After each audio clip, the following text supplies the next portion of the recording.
The Federal Executive Council has approved a 47.96 trillion naira budget proposal for 2025, a 36.8% rise from 2024 estimates. This was part of the resolutions reached at the last council meeting for the year. The council also renamed the University of Abuja in honor of former military head of state, General Yakubu Gowon. State House correspondent Adeswa Amoran reports. It's the final Federal Executive Council meeting of the year, and the stakes couldn't be higher.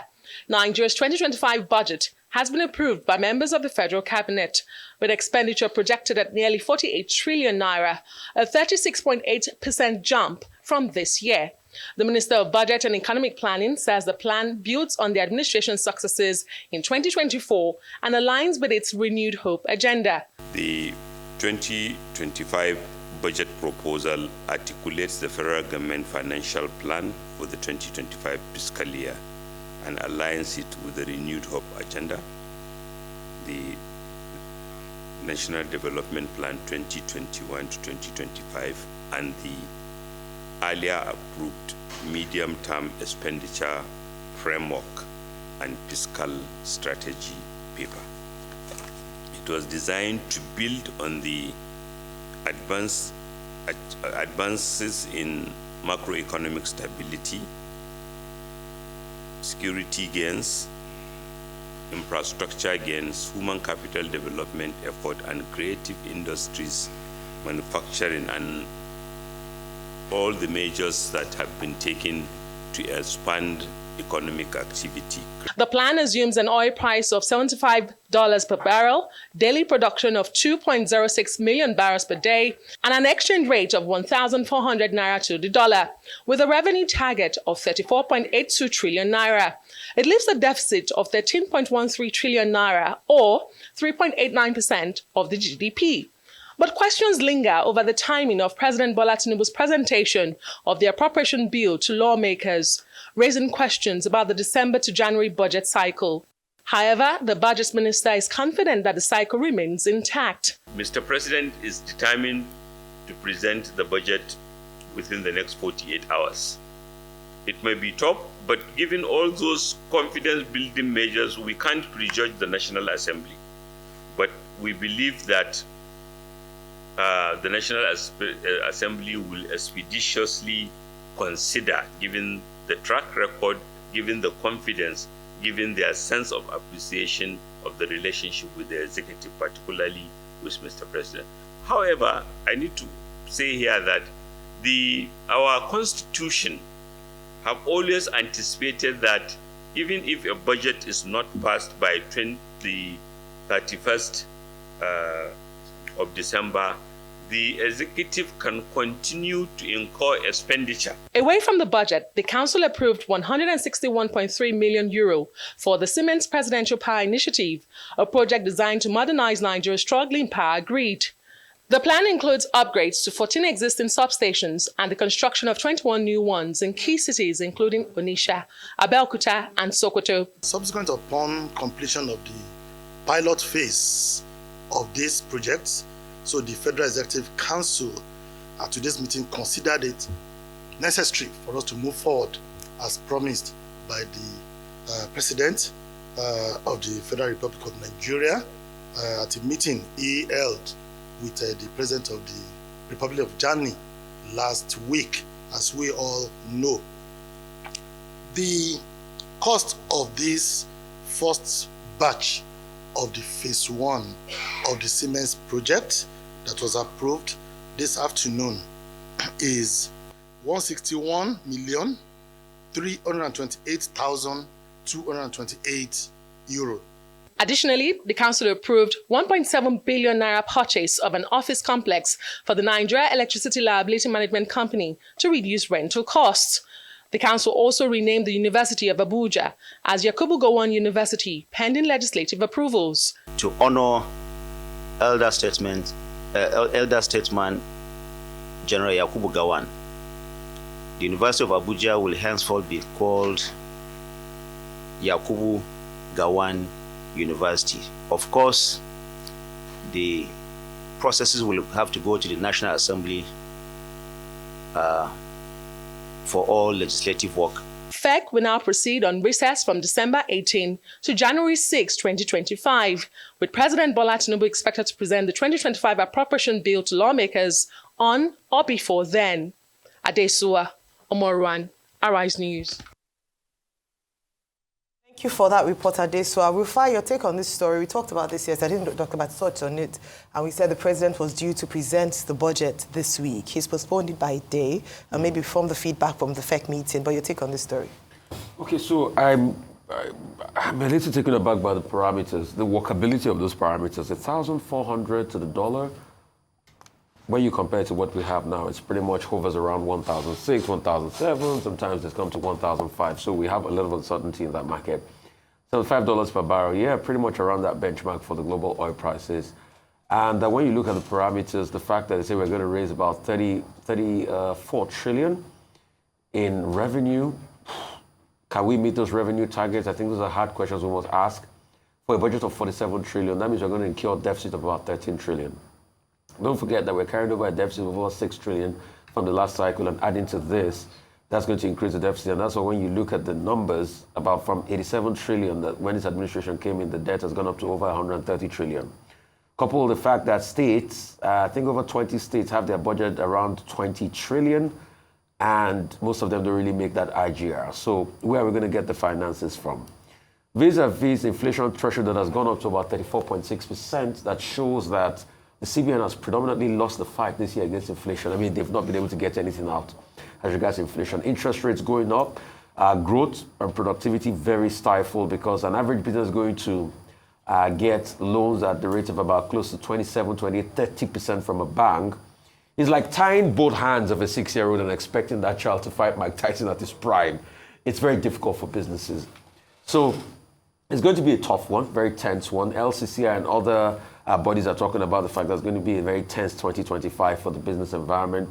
How will government be able to meet all these needs? Yeah, they've brought out MTEF. We're looking at the parameters there. I mean, nothing really,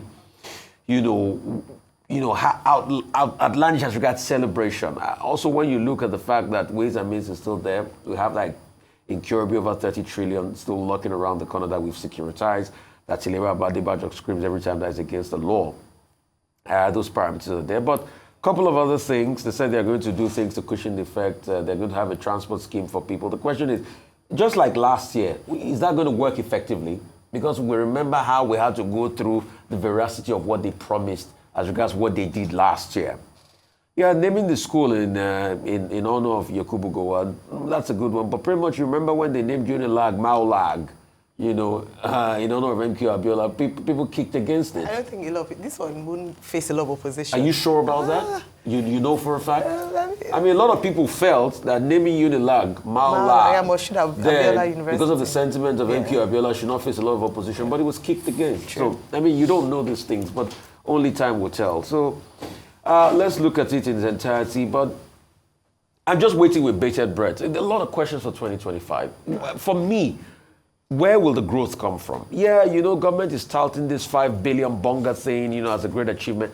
I'm just still looking I've not seen where the growth will come from. Maybe the experts will tell me, I don't know. All right, Dr. Batin. Okay, let me start with the decision of the Federal Executive Council, or Executive Council of the Federation, as it is otherwise called, to honor General Yakubu Gowon.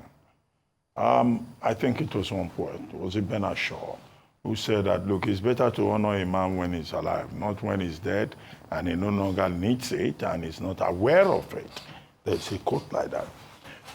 But General Yakubu Gowon has been honored in his lifetime, and I think it's well-deserved honor to name the university at the Federal Capital Territory after a man who fought to keep this country together.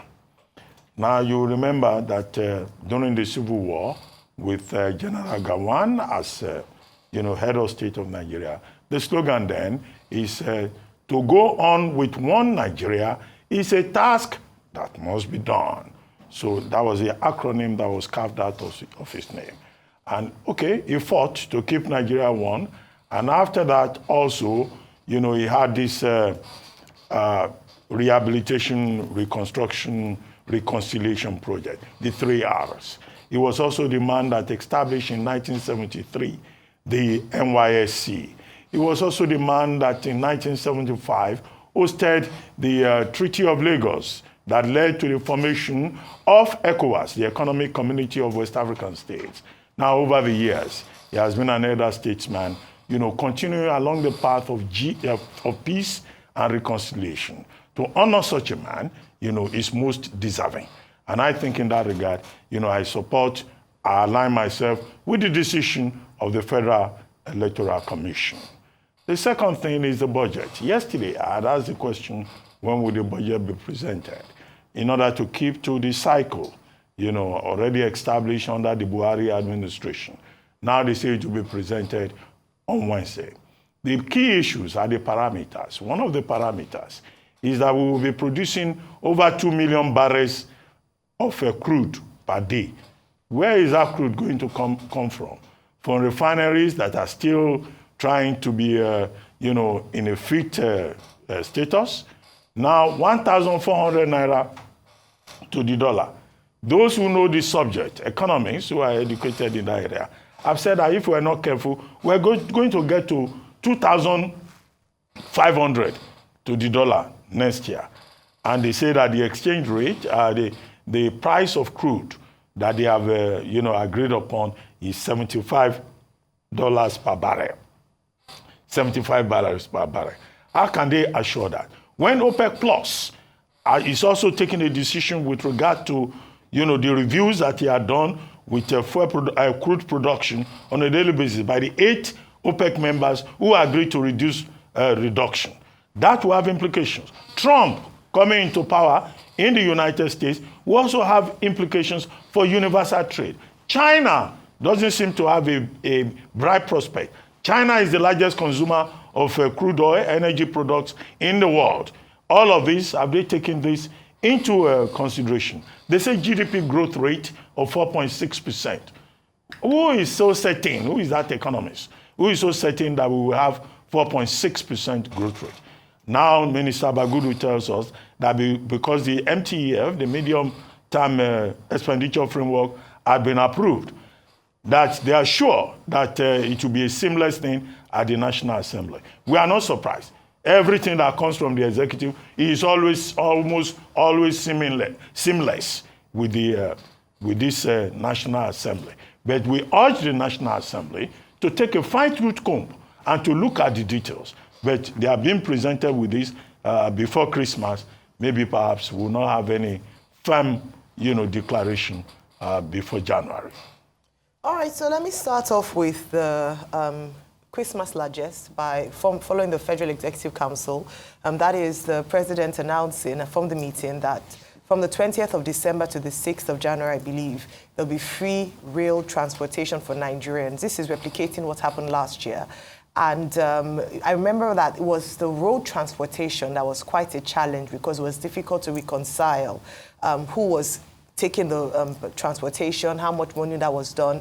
And they were asked if this would apply to road transport for states where they didn't have rail transport, and they said, no, this would apply to only rail. So if you're traveling by train between these times on federal, at least federal operated rail lines, then you are able to travel for free. I think this is quite a good gesture because we know that when we talked about the expenditure for Nigerians at this time and how expensive it would be, it had been, transportation was a big factor, especially because a lot of people move goods, services, people at this time from different states, from one state to another. So that's a good move. But I also want to use the opportunity to encourage state governors as well who have the means to perhaps look into intra-state travel as well for their constituents, or even moving from state to state. It does help significantly. It helps, hopefully, with also movement of food as well as movement of people. So if this is something that can be considered and a leaf borrowed from the center, that would be excellent. So just to mention that. Then beyond that, talking about the budget, which is the core of today's conversation, a lot has been said about the concerns around the parameters used and revenue generation. With regards to the exchange rate at 1,400, it's supposed to be a plus in some sense, because if we're looking at $75 per barrel in terms of oil revenue, which is meant to be the main source of our revenue, then it means that if we're doing 1.7, it would be higher in terms of our Naira numbers. However, that gain might very well be cancelled by the parameter used for oil production at over 2 million barrels per day. A number of people have said it's unrealistic. Only in October, OPEC Plus had said Nigeria was producing 1.4 million barrels per day, which fell short of our OPEC quota. Despite the reassurances again and again by the federal government and NNPC and all the stakeholders that they were looking to shore up production, this hasn't seemed to happen. Now they are saying that next year we're going to meet our 2 million barrels per day production. All the indicators do not seem optimistic as this parameters or projection is. So it's a bit difficult to see how this will happen.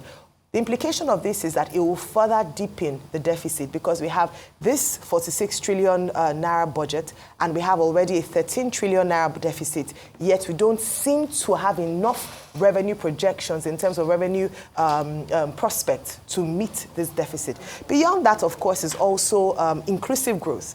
A budget cycle that would promote growth. And if this will happen, then we must ensure that the line items of this budget promote job creation, poverty reduction, and social welfare program. These are some of the things we'll look into. I've seen some of the numbers. I've seen education. I think the percentage is a bit higher than it was in previous years and other parts. So if we're going to look at a budget that would promote inclusive growth, then we must also look at and ensure that it is able to meet these areas. Before I talked about businesses, absolutely true. This year, 2024, was tumultuous at best for a number of businesses, especially small businesses. So hopefully that will be looked into in terms of support and providing an enabling business environment for businesses in Nigeria so that it would drive at least job creation, help to tackle the unemployment numbers and drive growth. Beyond that, of course, is debt management that has been talked about and effective project management. Oftentimes, if you look at the budget performance at the end of the year, it's not usually very successful, and that is because a number of projects that are listed in the budget are not seen end to end, they're not seen through. And so if this budget must perform optimally, we must also ensure that there is an oversight over the course of the year to ensure that the projects that are, that are indicated are done. I'll just say, finally, hopefully, the Speaker of the House of Representatives has said that constituent members should come forward and tell them what they want to see in the budget. I think it would be great for Nigerians to really take a keen look and engage with the representatives because they'd be the ones who would use a fine-tooth comb to actually look at the line items and in some cases, take it back. So that's what I would just say at this point. I'm sure we'll have conversations about this in the course of the day and, of course, on the show this morning.